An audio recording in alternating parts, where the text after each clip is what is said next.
Well, good morning, Dr. Stone. How are you doing today? All right, thanks. All right. So, shall we just pick up where we left off last time? Yeah, we're in the ends. We're in the N for Nancy ends. Yes, and I think we did one already in the ends. Yes. Yeah. We Yeah. left off with So this- Martin Neal last time. So this one is Narcissa Novak. Right. The mother of Narcissa Novak, whose maiden name was Velith, had no idea that the name she gave her daughter would one day help define her as an outrageously narcissistic psychopath. It's a good name for her, huh? In her adult years, Ecuador-born Narcissa was a prostitute and a pole dancer who had emigrated to Miami and who would then seduce and then marry Ben Novak Jr. That was the son of Ben Novak, the owner of Fontainebleau, that big hotel in Miami Beach. Oh yeah. She had been married or else cohabiting with several men before, and she had a daughter, May. Narcissa was a jealous, greedy woman, said to be totally devoid of scruples. Oh, obviously. Not hampered by scruples. Not one bit. Ben was a strange piece of work himself, a stammerer who could barely make himself understood until a speech therapist corrected his impediment. He was intensely narcissistic himself, arrogant, abrasive, rude, demeaning, but successful as an organizer and a caterer for large conventions. He also had some strange sexual habits, looking at amputee porn. Do you know there was such a thing as Did not know. amputee porn? No, there's a lot of weird I did not. categories. I didn't know that one until today. That was new. That was new to me. Or having sex with amputee women. All right. Well, at least you I fit the suppose- fetish, though. It's probably pleasant for them to have somebody Show them interested attention. in it, but still. And also occasionally with intact women, Full-bodied women. just for variety. Several of which he always maintained throughout his 19-year marriage to Narcissa.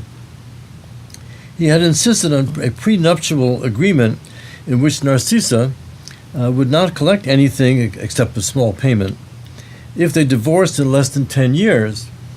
They made it into 19. Yet he tried to divorce her within that period, at which time she hired hitmen to bludgeon him, but they were never caught at the time. When she was 47 in 2002, she conspired to kill his 85-year-old mother-in-law, Bernice Novak, so that the older woman would not inherit. The murder, carried out by two thugs that Narcissa had hired, was improperly ruled just an accident.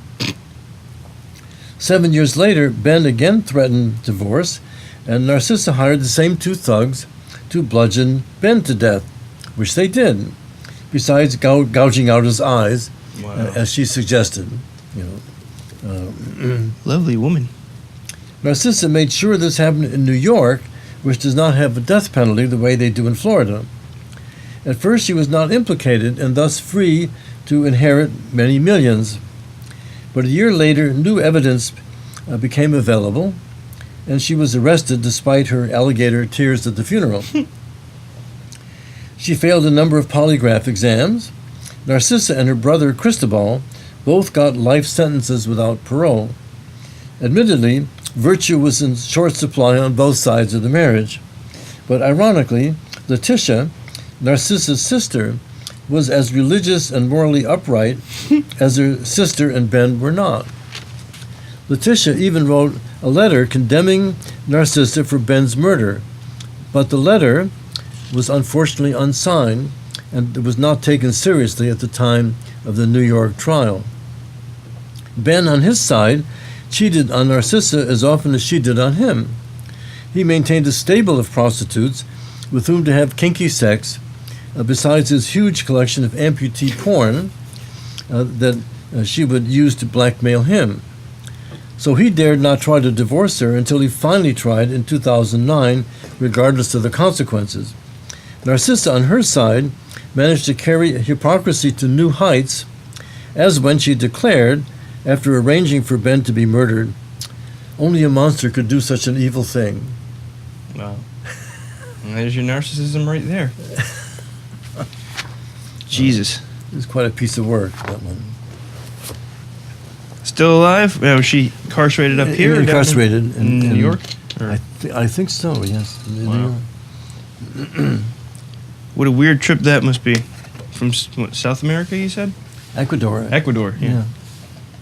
To marry a very wealthy man Yeah. and then end up killing his mom and him?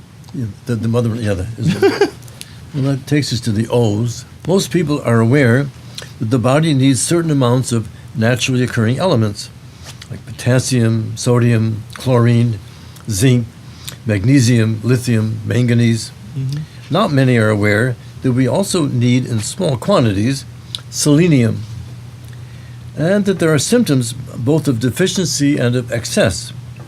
Richard Overton, he knew. A psychologist in Orange County, California, Overton in 1988 poisoned to death his third wife, Janet, with cyanide. Unlike Joseph Mealing and Stella Nickel, Overton confined his use of the drug only to the spouse. He didn't try to poison a bunch of other people so as to make it seem that it was random and he had nothing to do with it, Mhm. the way those other people had, like the guy that put, or the woman, Nickel, that put cyanide in the pharmacy in the Tylenol bottles. Oh, yeah. That's she right. she put it in several Mhm. in order to make it seem there was just An some error in the awful manufacturing. person did this, and Yeah. she was a widow like the other poor widows. And, A victim. yes, a victim. Overton confined his drug only to the spouse, but he had earlier tried to poison his first wife, Dorothy, to death with selenium, after she found out that he was a bigamist, having been married at the time, same time as her, to a Caroline Hutchinson. Selenium is used in the body to convert thyroid hormone, or thyroxine, to the active ingredient triiodothyronine.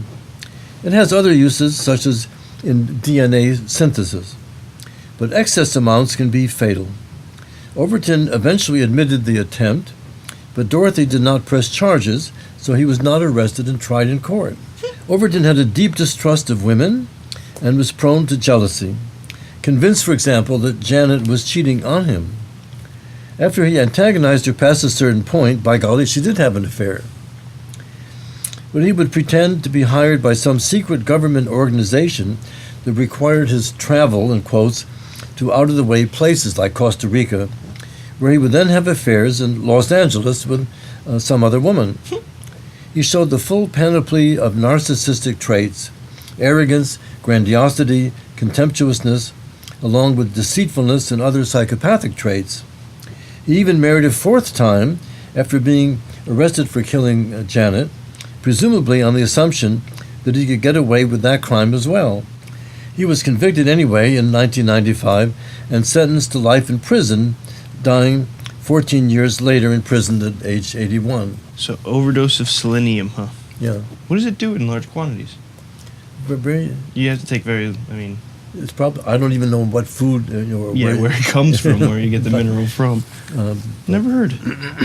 Also under the O's, in a case described as one of the city's most heinous crimes in recent memory, a nanny hired by Kevin and Marina Krim from Manhattan's Upper West Side stabbed and then drowned two of their children in the bathtub. Jesus Christ. The mother happened to be out with a third child at the time, discovering the murders when she returned home. The nanny, Jocelyn Ortega, was 49 at the time of the 2012 incident. At the trial, the father called Ortega an evil and dangerous narcissist. Convicted of both first and second-degree murder, Ortega and her family were criticized in addition of having deceived the Krim family as though Ortega had been a so-called experienced nanny, when in fact she was not experienced at all. As far as could be determined, Ortega's premeditated murders were prompted by her spite, her spiteful feelings toward Mrs. Krim, out of envy for Mrs. Krim's being able to provide her children with what Ortega could not give her own son, whom she had left to be raised by her sister in the Dominican Republic. Nanny murders are fortunately rare, Those publicized in the media have occurred within the past 20 years. In 2016, for example, a 66-year-old nanny, Oloreme Oyindasola, was arrested in Maryland for the death of a baby girl whose crying she literally drowned out by pouring 2 bottles of milk down the girl's throat. Oh my God. The nanny is charged with second-degree murder and is held in the local Department of Corrections awaiting trial. In North London, a 34-year-old Hungarian nanny, Victoria Touts, allegedly caused the death of a 10-month-old infant, Joshua Paul, that was in 2014, by excessively shaking that caused brain injuries and spinal cord bruising. Considerable publicity surrounded the case of a 19-year-old nanny, Louise Woodard, who in 1997 was convicted of involuntary manslaughter of 8-month-old Matthew Eppen in Newton, Massachusetts. This also was considered a death via the shaken baby syndrome. The judge in the case reduced the charge from murder to involuntary manslaughter, commenting that the British au pair had acted out of, as he called it, confusion, inexperience, frustration, immaturity, and some anger, but not malice in the legal sense. Malice, or mens rea, really refers to malice of forethought, where you're thinking and planning in advance of Yes. to do the crime. And she was, I guess, able to convince the judge that It was a crime. although she had all these other qualities, she didn't have mens rea, It was more of a crime of passion than, a crime of passion complicated by inexperience. Yes, Yeah. yes. Perhaps the nanny murders in recent years, rare though they are related to some degree to women being more emancipated from the old German Shibboleth, Kinder, Kirche, Küche, children, church, and kitchen, which was the only thing women, that was their, That's what they their were- world. Yeah. Wealthy, entitled women, of course, always had governesses and nannies, but the women were often still in the home or in the castle. Yeah, exactly. But the greater number of women in the workforce since the 1960s meant that there's been greater reliance on nannies and au pair. Not all are well trained, and a small fraction resort to violence. It's definitely it's got to be a horrifying thing. Oh, you know, imagine coming home and seeing your kids Sure, dude. bleeding and dead in the bathtub. In the bathtub? 2 of them? No. Is there someone you The hired? woman to was finally, after I wrote this, she was finally convicted and sent to prison, for however long. Hopefully the rest of her life, I would assume. Yeah, well, Victor Paleologus, Paleologus, Paleologus. We know little about his origins, except that he was born in 1962 to a Greek immigrant father who was a chef in a Philadelphia restaurant. He claimed to have gotten a bachelor degree from one institution and a master's degree in business from another, but neither could be verified.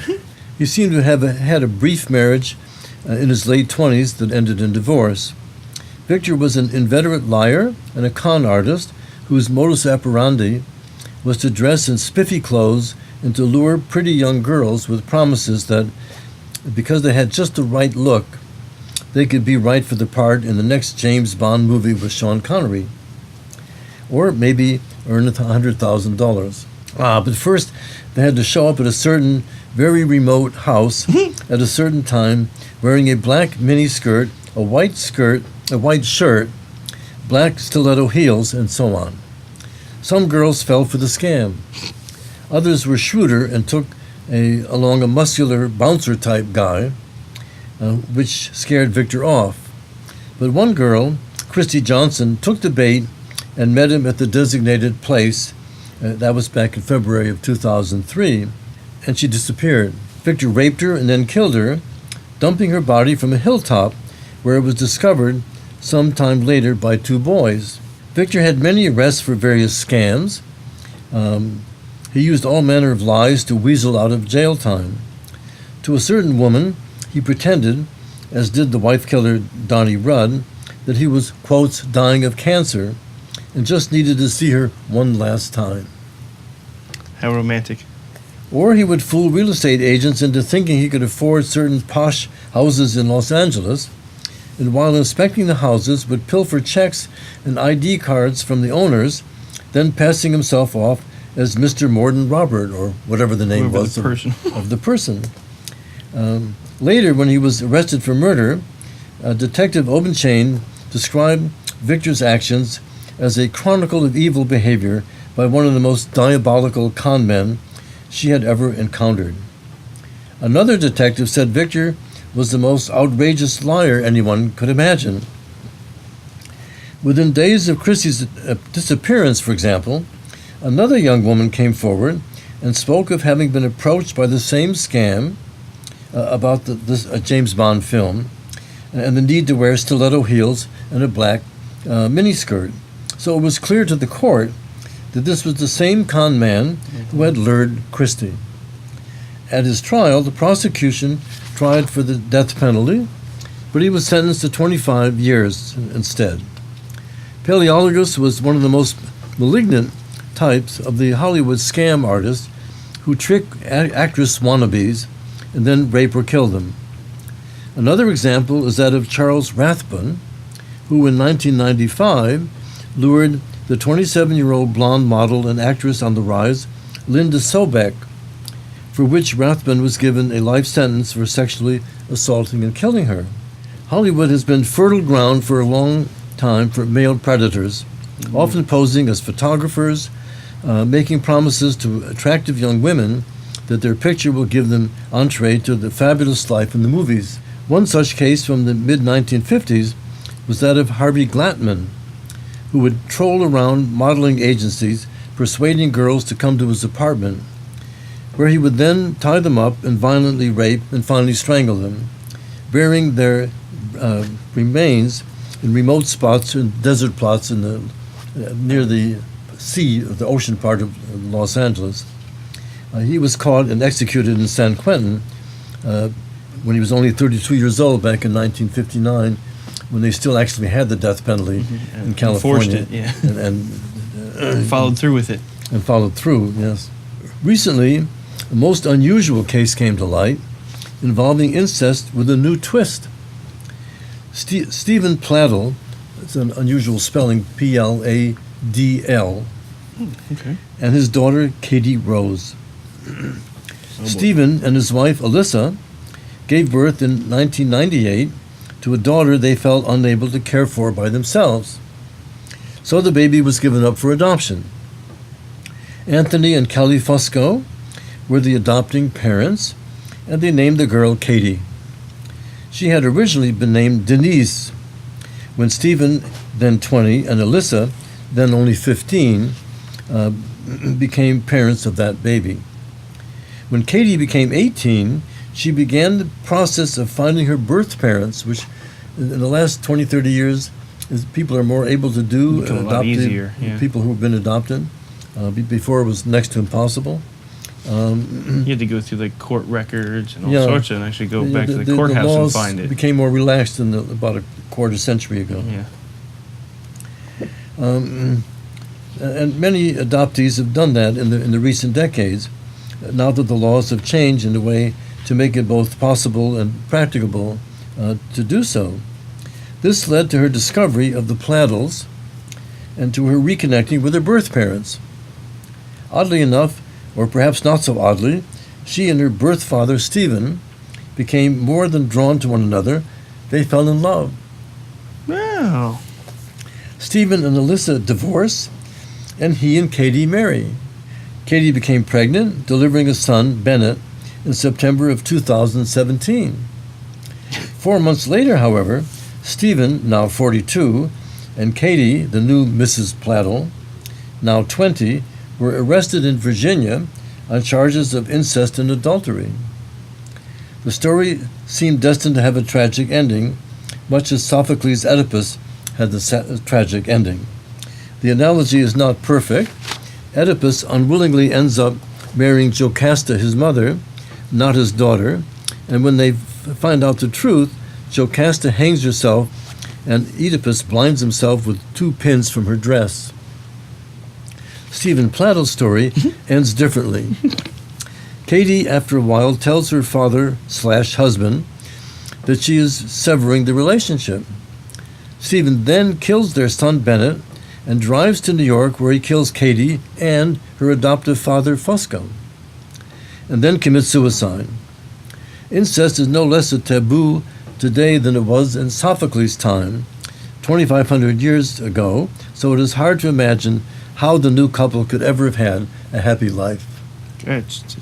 I chuckled when you said 2017. I was expecting you to say a long time ago. Yeah. It's Yesterday. Yeah, exactly. It's alarming it's that you're incredible. talking about. Oh, that was probably 6 months ago. You Yeah. know, It's a That really was new twist. 8 months ago. Yeah. You'd probably. Oh man. You wonder which page in the Bible was missing from their Bible. Yeah. Which one Talks accidentally about- fell out of that one? In Leviticus, there's a whole passage about. Mhm. But the interesting thing, when I was reading in Deuteronomy and Leviticus, there are passages about which forms of sexual congress are illicit and sinful and deserve to be get the death penalty. Mhm. And they mention aunt and nephew and that kind of thing. But there's not much mention. There's really no mention of father and daughter. You would think the most common form Yeah, is father-daughter. because a male is and- being more aggressor. And instead, they have all kinds of other. They have homosexual and father-son. That was a no-no. But even so, Was they that just should left out to be a gray area? If they read either the Old Testament or the New Testament, they should get the impression that the people frown on this. Yeah, you think? Well, I think just living in today's society should tell you that enough. Yes. I mean, I think if you turn to anyone and say, "Hey, this is my daughter, wife," Incest taboo is very interesting because it would bring out recessive genes. Now, of course, animals don't mate with their children either. They don't know. They don't know about DNA. yeah, they're not But somehow there must be the smell. There must be something instinctively. that something- instinctively wards off incestuous relationships. Mhm. And so that like lions, and cats, they won't mate, with their own Their own, yeah. babies Children. or whatever. And Freud, of course, talked about incest taboo, but as if it's just really on religious grounds, and it's not a good idea. It's not a good idea for profound genetic reasons, which no one ever could have understood until the advent of DNA Mhm. information, from We're Watson still and Crick learning to in understand. the 50s, and how it brings out recessive genes which would multiply the chances for Tay-Sachs disease and various other genetic type diseases. Mhm. So there are very good reasons biologically to avoid it, not just from a standpoint of it looks tacky, socially. Yeah. But so therefore, most people are brought up knowing that that's a no-no, without even knowing biologically why it's a no-no. Yeah. And they even had a son together, you said, right? Bennett? Was there any issues with him that you were aware of? I said, they had a son, Bennett, too, Yes. right? Was there any issues that you were aware of with him for being an incest child? Was there anything written about him? No. No? It was just Normal, I guess. he didn't have any. As far as we know, he didn't have any of these unusual Yeah, characteristics or anything, genetic diseases. Which brings us to our next happy topic, huh? Yeah. I think cystic fibrosis. Mhm. There are a lot of people that they marry. They both have the gene for cystic fibrosis. So if they marry, they have Pass it on. some likelihood of having a cystic fibrosis child. Hmm. And I think that's different from Down syndrome. Down syndrome, that's more has to do with the deterioration of the Gene material, of the DNA through age, because usually it's older mothers and the mothers who have, if they have their first kid when they're Yes. 40 or 45 or something, Later on. that they're a little bit more likely to have a Down syndrome child. Well, another one in the O's, in the P's, another one in the P's. One of two children from a Texas town near Houston, Christine Paolilla, lost her father, apparently because of alcohol and drug addiction, when she was 2. She was born with alopecia totalis, so she was totally bald, Mm-hmm. and always had to wear wigs. Because of her baldness, she was bullied constantly at school. 2 girls did nevertheless befriend her in high school, Rachel Kalarutis and Tiffany Rowell, both very pretty girls from better-off families. The 2 girls were very kind to Christine, and they helped her with her appearance. But Christine was wild and heavily into drugs. And when she had a boyfriend, clingy, rageful, and morbidly jealous. One such boy, Chris Snyder, was antisocial and already had a rap sheet for petty crimes. So when Chris was 17, she and Chris invaded the home of Tiffany, using guns that Chris had stolen from his father. And there, in the home of Tiffany, they had met Rachel and their friends Marcus Priscilla and Adalbert Sanchez, all of whom were partying. Christine and Chris promptly shot all 4 to death and then fled. The girls had been shot in the groin repeatedly, an act suggestive of intense sexual envy and personal hatred. They were not caught until 2006, 3 years after the massacre. They had fired 40 shots in the kind of overkill that signifies a murder animated by extreme hatred. Yeah. In the meantime, Christine had married a man of 27, Justin Rott. The 2 lived off Christine's $400,000 inheritance, going through enormous quantities of heroin and cocaine. So for half a year, they were holed up in a hotel where at one point Christine intimated that she and her boyfriend Chris had killed those 4 young people. The police finally caught up with the shooters, at which point Chris committed suicide. Christine was convicted and sentenced to 40 years in prison, though had she been 18 instead of 17 at the time, she would have been given the death penalty. Some who knew the details of the crime expressed the feeling that they were staring in the face of pure evil. Yeah. One reason for the long delay in suspecting and apprehending Christine stems from the fact that women are much less prone than are men to commit murder, all the more so for teenage girls. Mass murder by females is especially uncommon. Yeah. And in my study of mass murder, of hundreds of mass murders, 97% were committed by men and only 3% By women. By women. So she gets 40 years instead of death penalty Yeah. because of 1 year. One of the earliest mass murder of females was this woman, Priscilla Joyce Ford, in 1980, a paranoid schizophrenic teacher who mowed down 6 persons as she drove her car into a crowd. This is long before the Muslims began doing it, with these trucks and whatnot. Yeah. And, she was a pioneer in the matter. A pioneer using that strategy. All 10 of the women that I found suffered from a psychotic disorder of some type, such as schizophrenia, bipolar manic depression, or in the most well-known case, psychotic depression. The latter was Andrea Yates, who in 2001 drowned her 5 children when forced by her husband, a religious zealot, to live in a converted Greyhound bus where she was expected to homeschool and home church the children in a very cramped, Yeah, a little bit. For 6. atmosphere. 5 kids? Yeah. You said 5 kids? Mhm. In a bus. Well, there's not so many people. It was a little hard to find anyone in the queues. Oh, I can imagine, yeah. Yeah. Are there any or no? Yeah, I found one. Oh, okay.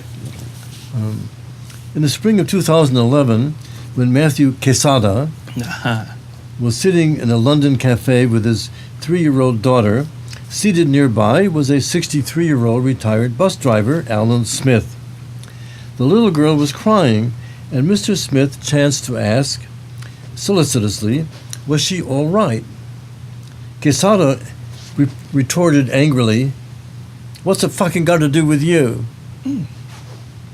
Whereupon he went back to his house, grabbed a knife, and returned to the cafe and proceeded to stab Mr. Smith 5 times in the chest, puncturing his heart and lungs and killing him. Wow. Quesada had for some time been obsessed with the fictional spy catcher Jason Brown, studying the various combat moves that the spy would make when dealing with adversaries. He then acted as though he were a heroic spy, and after running from the cafe, began looking up the flight schedule for planes to Sao Paulo. The point being that there was no extradition rules from Brazil that would have forced him to return to England to face the authorities. That's why a lot of people, even in our country, Yeah. if they commit a crime, they try to hop on the next Flight to next South plane to America. Rio. Yeah. Live in Brazil for the rest of your life. Yeah. Or if you see an angry-looking man studying Portuguese, Yeah, you, you know what's going on. you gotta start worrying. There's a little bit of a red flag there. But he was quickly apprehended anyway, and then tried at that point to feign mental illness by way of avoiding responsibility for the murder. The judge at his trial told Quesada that he had committed a totally unprovoked attack in front of the victim's relatives and all the other persons in the cafe. It emerged that in the brief time he had gone home to get the knife, he had burned the clothes he had been wearing, and he had his mother shave off his hair so as to look different from the killer. Quesada had a record of previous arrests for assaults and threatening behavior. A psychiatrist at the court had expressed the opinion that Quesada was either schizophrenic or had some other sort of paranoid illness, one sign of which was that when Smith had innocently required after the welfare of the daughter, Quesada concluded that he must be a pedophile. The Quesada case represents the action of an impulsive, hot-blooded killer rather than that of a controlled, psychopathic killer who carries out his lethal acts with considerable forethought, mens rea or malice aforethought, and planning. His evil act, stabbing a harmless man to death in full view of the cafe patrons. He then tried to feign insanity, and if that failed, catch the next plane to Brazil. A truly insane man would have stood next to the corpse and proudly told the police how he had ridded the world of a dangerous pedophile. That would be a good way to get away from it, yes. So he was even So he even a killed someone in flop. front of his 2-year-old. Yeah, so he was a flop as a crazy person. Yeah.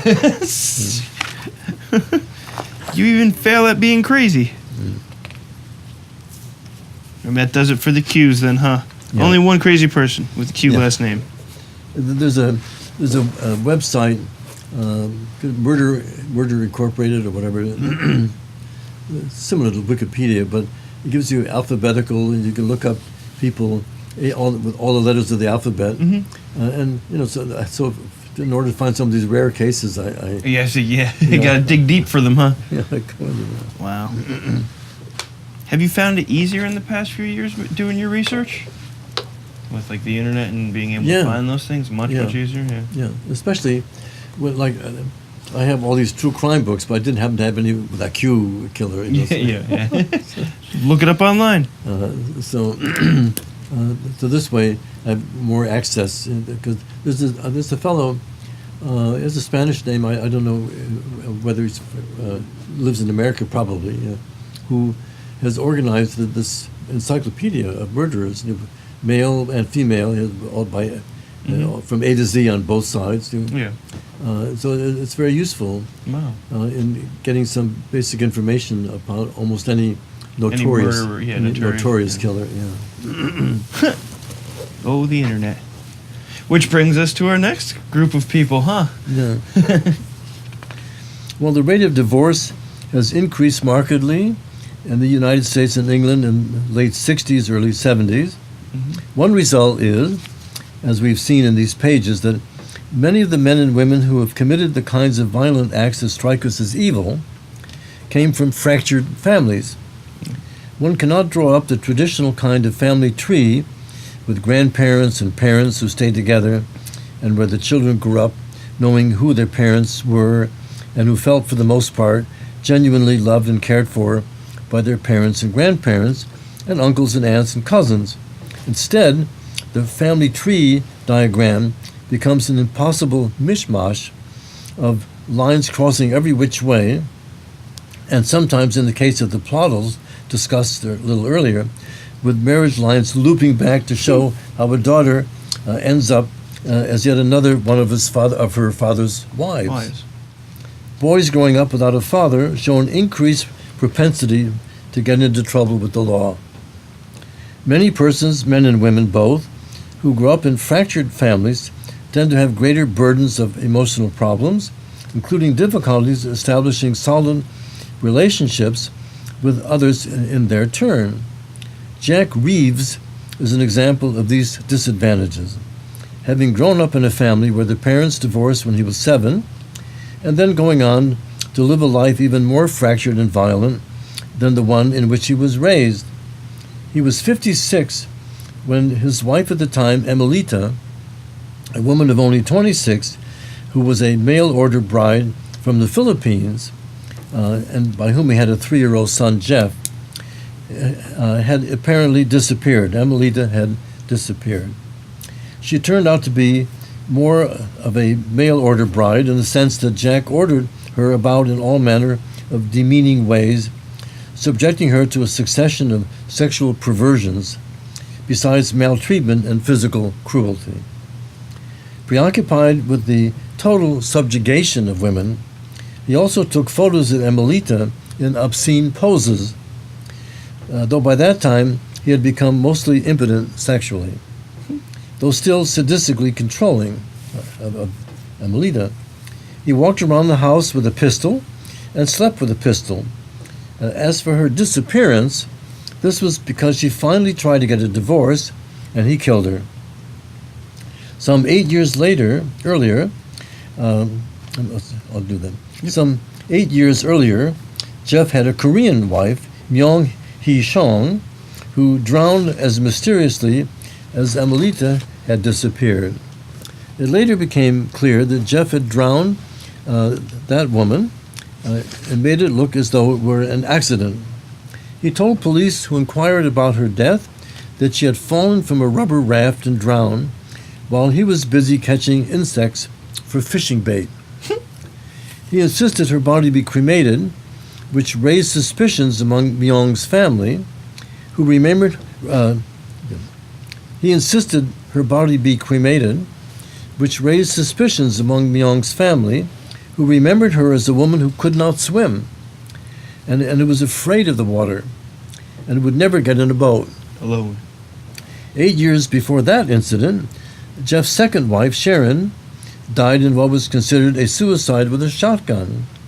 But when suspicions were raised, and she was later disinterred, the pathologist declared that her death was by murder staged to look like a suicide. So he was really a serial exorcicide. Before that marriage ended, Jack would never eat with his in-laws, the Vaughns, until they tasted the food first to make sure that they hadn't tried to poison him. When interrogated later by detectives, Jeff would boast of his exploits in Vietnam, killing many Viet Cong, sometimes by shooting into covered-over holes that the enemy had dug while awaiting American troops. Jeff seems to have adopted their skills, since he had later dug such a hole in a wooded area where he buried Emilita. In his early years, Jack seldom saw his father, even before the parents' divorce.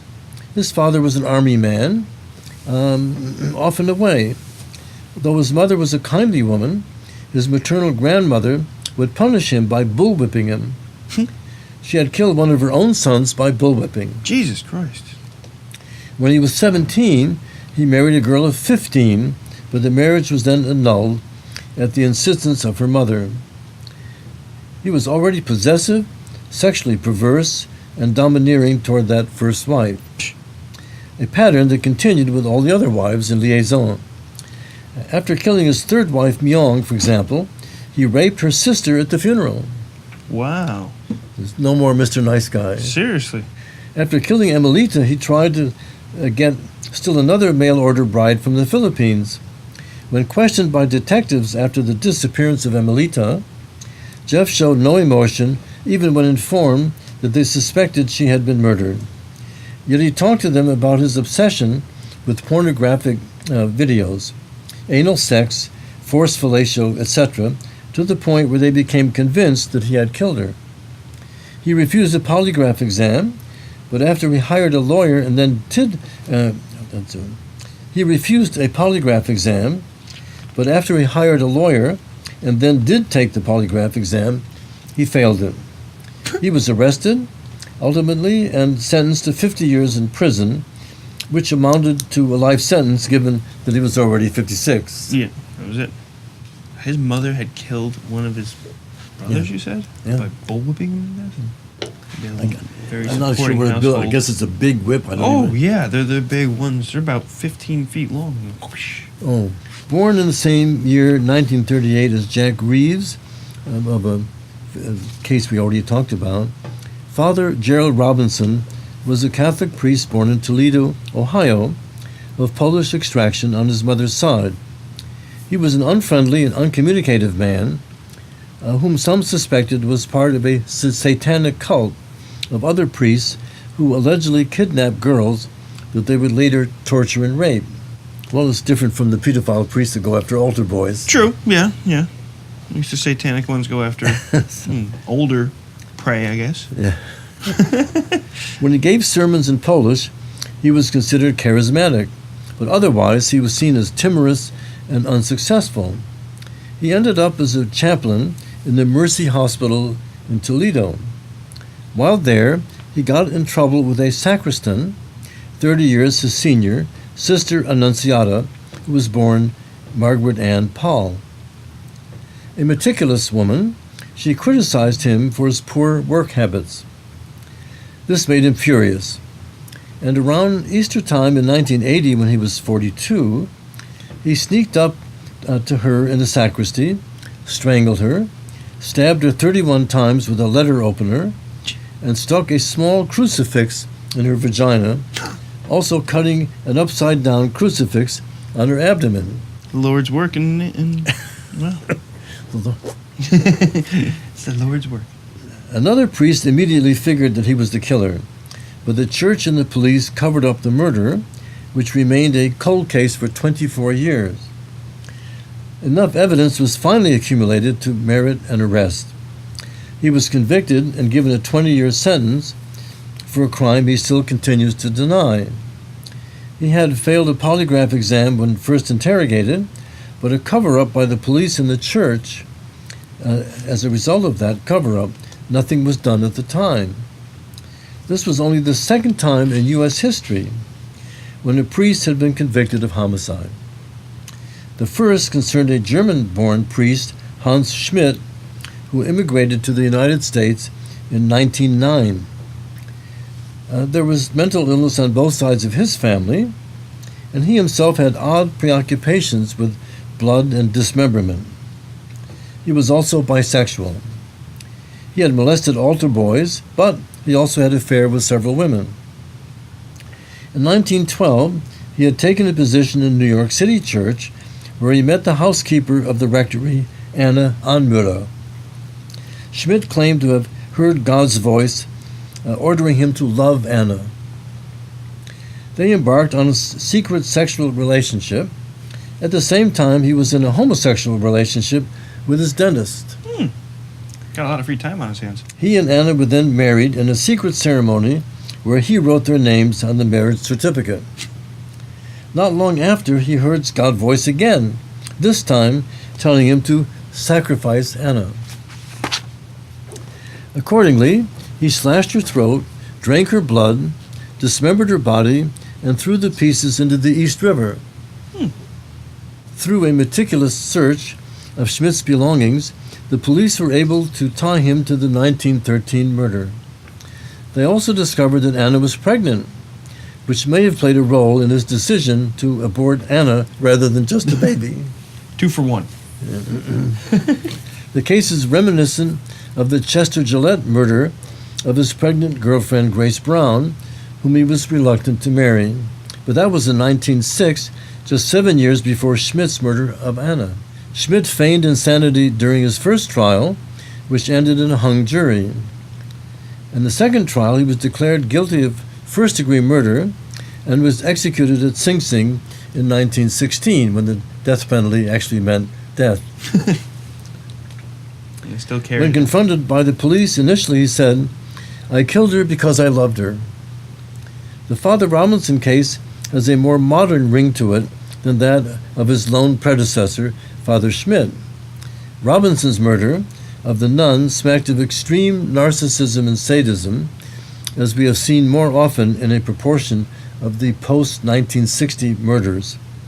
He was bent on degrading and humiliating Sister Annunziata, mocking her faith with a crucifix in her vagina. Schmidt at least said, "I killed her because I loved her," an excuse that is incomprehensible, but at least gracious. Yeah, there is a little bit of a undertone to it, a nice Yeah. undertone. Because I loved you, that's why I killed you. Always such upstanding citizens we talk about, huh? It's always the good people we talk about here. All right. So do you want to talk about the incels too? Yeah, oh, the insult. Yeah. Adding insults to injuries. Yeah, you might say. Well, I didn't even know or hear the word incel until I think the last year or so, Yeah.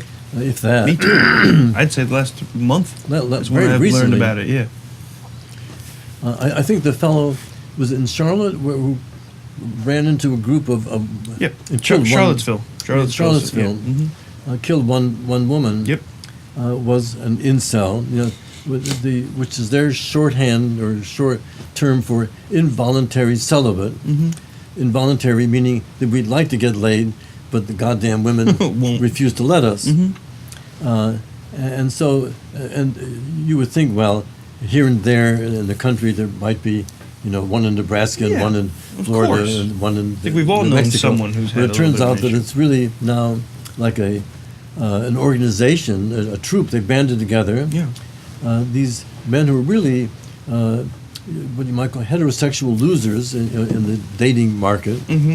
who, for a variety of reasons, are really unable to form a close and warm relationship with a woman, whom they nevertheless would like to have sex with. They're apparently heterosexual, Yeah. but handicapped in psychologically. One of the most well-known ones, although I don't think he used the word incel, was Elliot Rodger in Santa Barbara, California, a couple of years ago, who killed 6 people, went on a rampage and killed Yes. 6 on the campus there. A man in his early 20s who had grown up in a, you would think, very favorable circumstance with a wealthy British producer father and a mother. Well, the biological mother, I think, was from Malaysia, but then there was divorce, and then the Roger guy married another woman, and the fellow was he liked the nannies that took care of him. He liked his stepmother, so he had in the very early days, 5, 6, 7 years old, favorable attitudes toward women, as many a young child would. But as time went on, especially I think after puberty, when he couldn't make it, with women, he began to become bitter and hostile, and ultimately he wrote a very lengthy manifesto, about half the size of a novel. I have it in my archives, 146 pages. Hey, you did a video too. Of if I extreme, remember, too. rather similar to the manifesto of Anders Breivik in Norway, who also wrote 100 pages, very hostile to women. Breivik had grown up in a divorced family. His mother divorced the father very early on, and really never knew his father. And he was raised in sheltered circumstances by a pretty well-off mother. And I think he may have had sort of Asperger-type brand of autism, although that's less clear from his behavior and writings than it's clear with Elliot Rodger. But the point is, the young men who have some autistic spectrum disorder are socially handicapped because they really don't know what to say to people, Yeah. including women that they're trying to chat up. Me, yes. The way a guy, who's will meet a girl in the classroom if he's a young student and say, "Gee, what's your name? You look so pretty. I'd love to take you out for coffee if if that's okay with you, or whatever one, Yeah. or the the various steps along the way. If he sees that the girl seems to have an interest in him, say, gee, would you mind? Would it be okay if we met after class? We could talk a little, whatever. But these autistic men, they don't know how to do that. Yeah. And so that they make either crude Attempts at efforts, it, yeah. to get to know, the woman, and the woman's turned off by it and will turn away, shun him, say, you're a geek, or you're weird. Yeah. Weird. You're a very uncomfortable person. Yeah, and don't bother me. Mm-hmm. And that incites rage, because they can't understand that they have a social handicap, which, by the way, you can sympathize in a way with these dreadful people. It's much easier to think those bitches don't want to have anything to do with us, rather than to think we have a serious Issue. social handicap that is almost beyond fixing. It's very hard to learn. It's like, imagine yourself being in an airplane and being dropped over Albania. Mm-hmm.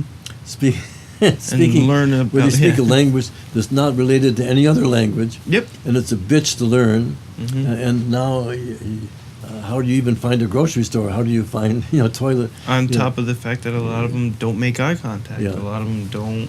They don't make eye contact. lack They a don't lot of have the normal moves and Yeah. social gestures, and it's very hard to learn. It's almost impossible to learn, because the ordinary person, by virtue of having empathy, the sensing what the other person is communicating from the standpoint of their facial expression and so on, whether they want to be included more in conversation or whether they would just as soon not be conversing, so that the ordinary person with empathy says, "Oh, this person doesn't want to talk to me. I'll go to, if I'm in a party with 100 people, I'll find another somewhere person. else, yeah. I'll go to some other person." Mm-hmm.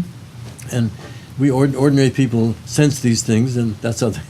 But to teach that when you have no mechanism, when you're the even- insular part of the brain is not functioning, and you can't. You don't perceive it. You don't see it. Yeah. Then you're a freak. You're totally handicapped. Mhm. But it's very painful to recognize. You say, "Well, I'm not making it with these women because I'm a fucking handicap, with the part of my brain missing, and Yeah. I can't understand what other people are all about. So I better, do something else." Like the guy. There's one guy that I may have mentioned before who had 4 cats. Mm-hmm. He was an Asperger guy. He was very bright, and he had a good job, but he knew he couldn't. He says, "I know I'm socially, I'm not very good at that social thing." So he had these 4 cats, and he was a very skilled carpenter on top of his other skills, and he built this house where there were runways like near the ceiling, and then paths, and then they going down, like spiral staircase, all kind of things that Elaborate, the cats would find interesting, and so the cats would run around, and he could they loved it. They could jump onto things, and he was very fond of his 4 cats, and that was his family, Mm-hmm. and he was happy. He had some connectedness with Another creature. with creatures. Yeah. They happened to be cats. Mhm. But they were generally prettier than most women anyway. That is, If you think about it. to be true, yes. To be fair, I will agree with you on that. I will. In fact, in one of my last book was Anatomy of Evil, and it got a good rating, on Google, Mhm. but it was like maybe 4.5, so not quite 5, because there was 1 or 2 people, a lot of people wrote rave reviews, but then there was one guy that said, "I object very much to your likening beautiful women to cats. He took exception. Yeah, he found that very distant. Yeah, you can't make everyone happy. Yes. You can't make everyone happy. So he gave me a 1. You get a 1.5 star for that one. Not the content of the book, it's just that one line ruined everything for him. How dare you think? So the incels, they're responsible for a lot of serious crimes against women. Yeah, and I think, like you said, with Charleston, Elliot Rodger, of course, he killed himself. Yes. Shot himself to death, as many mass murderers do. But I remember being on a television program about 2 years ago, talking about him. I didn't know the word incel Yeah, at the time. I don't think it was even labeled No, I at don't that point think- by then. I just described him as a fellow that didn't know how to chat up. It's interesting. I had a picture of Elliot Rodger, and I gather he was heterosexual enough to want to make it with. Yeah, it But- did seem that way from the But video. when I took his picture, because I showed it to a number of people, just walking up the street, to people, the guy that runs the liquor store, the guy that runs the grocery store near where I live. Yeah, And if I showed it to women, every one of them said he was gay. he had very feminine My wife features. as well. She said, "Oh, no, he's gay." The man said, "Well, I don't know. He doesn't look very athletic." Yeah, he wasn't very masculine. And so I thought, but apparently he wasn't gay. Mhm. I got, at least he had some ambition to make it with women, but didn't have any of the social skills. In fact, and then as his efforts became more and more repulsed and so on, he developed an incredible hatred Yeah, of towards women. That he then wrote about that all the women in the world should be destroyed, except a few kept around, for breeding purposes. Yeah. And that's the your more part of- subservient ones. in the manifesto. Yeah. All the women, there should just be men in the world. That's why I thought maybe he was gay, but apparently he was a true misogynist. In other words, these men are true misogynists in the etymological meaning of the word, which means to hate women. Many people have called President Trump misogynistic because he's made some Predatory, let's say, moves. well, it's some off-putting remarks, like for instance, oh yeah, I think there was a woman, there was a commentator, I think, on Fox News or something, and talked about like she had blood, somewhere, implying that oh, she was on her period. menstruating. Yeah, or something. yeah, So there was very tacky. Yes, very crass Remark. kind of way of. But he's obviously, if the only thing you can say about the president is that he certainly doesn't hate. He loves women. He likes beautiful women. Yeah. He may be indifferent to the others. But yes, sure he as hell does doesn't like hate women. them. Yeah, no, definitely not. Doesn't hate Stormy Daniels. He doesn't hate Nope. that other one. Whose The name other I forgot Playboy in- one that in we the just come out newspaper. with? Yeah. the new one. They were very beautiful women. Mm-hmm. But a misogynist, I mean, because from the Greek miso, to hate, and chymaion, women, is true hatred, and that's uncommon. Even among many of the serial killers, they have an animosity toward certain women, or they, like Ted Bundy, was rejected by the woman he wanted to make into his fiancée. She was from a better social class, and she rejected him. And at that point, he goes Down this spiral. killing one woman who looked like her after the other. So it wasn't as if he hated women. He was trying to make it with women, but then when he was spurned, he then developed a hatred for that woman and all her lookalikes. I mean, that's Any brunette or any kind of. obviously very abnormal, but Yeah. but not as across the board misogynistic like these incels, these involuntary celibates, who cannot recognize that the reason they're not having good success with women is because they have no social skill. They can't have very good relations with men either, except maybe another incel. Who's And a that's what's like-minded- happening, though. Yeah. That's they're the banding alarming thing. together. They're banding together. Like you said, Charlottesville. Yeah. Charlottesville, if I remember correctly, was more the white supremacist movement, the Yeah. alt-right. That's what started that. Yeah. And then it came out later on that this driver of the car was Yeah. actually an incel as well. Yeah. And it seems like it's they're banding together. Yeah. in an odd way. Yeah. And it's from what I hear, it's Well, because when you have 5 of them or 10 of them together, mob rules. then they're a club. They each feel some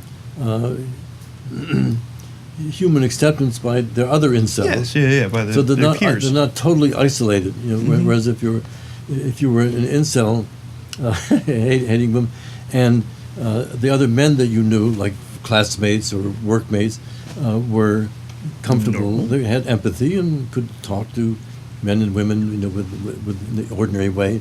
Then they wouldn't like the incel person either. But if they managed to find another person with the same psychological abnormality, then they could team up with that person. Now they found a soulmate, a companion Yeah, soul. yeah. They can now feed off of each other, and Yeah. internet does a lot of good. And a lot jury's still out on, huh? That's what I put in my book. That every human invention has something wonderful and something dreadful. Like whoever invented the knife, you could cut a piece of meat and eat it, or you can also stab your neighbor. True, yeah. Absolutely right. about The that. telephone, you could reach, you could talk to your grandfather on the other side of the country, or you could call up, dial a number, Make prank some phone woman calls. and say, "Hey, bitch, I want to fuck your pussy," Yep. right? Yep. So that, and the internet, with Google, it's a huge encyclopedia. You can look up anything, or like also with Facebook, you can make terrible comments about somebody and pretend being anonymous because you don't have to give your name. Although I think I remember there was a time when Yahoo, when you would be a news article, like about Armstrong when he was found to have used Oh yeah, the steroids. steroids, and so many people said that they made very, very dreadful, hateful comments yeah. about him, but using a fake name. If you had to use your own name, Oh, of course. If you had an you anonymity wouldn't to say it, that. no, not at all. so 90% of the so things. that- finally Yahoo stopped that. But the anonymity, good news, bad news. People gives people great freedom of speech and also the freedom to be perfectly hateful. Yep. And we're finding out people are being more perfectly hateful now than ever before. Yes, because it's so much The easier yeah. to to get it out there. well, thank very you. sad Yeah. commentary. It really is. You'd expect for how many hard things we're going through as a humanity nowadays, doing these things to each other wouldn't be one of the issues, but And when times are hard and people, after 2008, there's unemployment, or people losing jobs, or people being afraid that the Chinese will take over, Yep. and all of there's a segment of the population, including white guys, from the Kentucky, in areas Bible where Belt earnings area, yeah. are not very Yeah. good. It's very easy for them, for hatred to be fomented and for people to band together in the same way that Hitler got a lot of people, who were after the hyperinflation of 1922-3. Everyone, even rich people, suddenly had nothing. yeah. It's all the Jews Put them up. and the gays and the other targets, mainly the Jews, but the Slavs, whatever. There was a lot of, yeah. Yeah.